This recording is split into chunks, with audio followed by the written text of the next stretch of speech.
Book 23 of 2020 was The Bees by Laline Paull.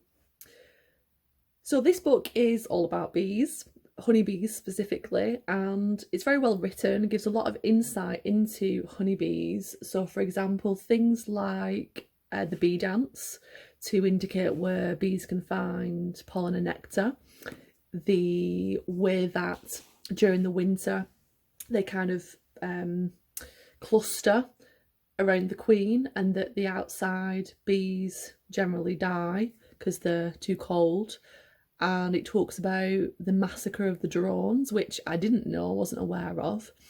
So there's a lot of kind of things that are discussed as part of the story. Obviously it's a fiction, and it's following one particular bee, which is called Flora 717.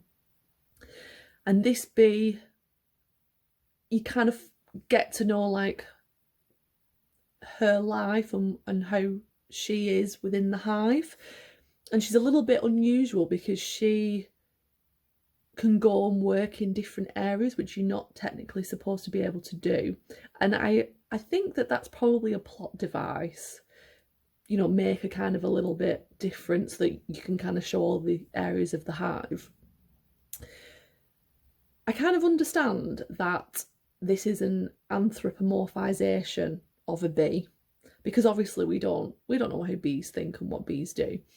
And Flora 717 is kind of like thinking like a human, but isn't at the same time. It's kind of like a mixture between like a human and a bit of a robot, which, I mean, I imagine a bee, I mean, obviously, who would know? But I would imagine that because of like pheromones and things like that, that bees, which is actually hinted at in the book, because it like this hive mind is kind of discussed. So I guess she does do it quite well, but because of the way that the bee is presented, it feels a little bit hollow in terms of the characterisation. It doesn't really feel like a real authentic character, which it could never really feel like because it's a bee.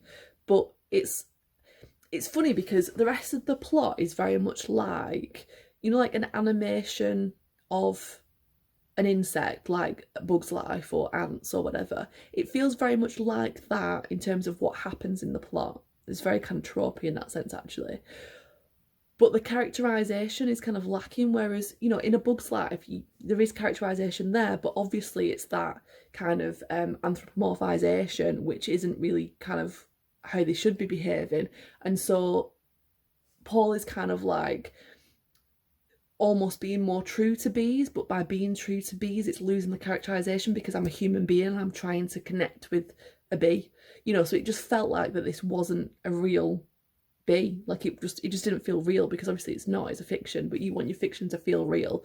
And it did feel a little bit like, as well, a lot of the characters in it are behaving in a way to advance the plot, so it's very plot driven, even though I think there's an attempt to make it into a characterisation to follow Flora 717.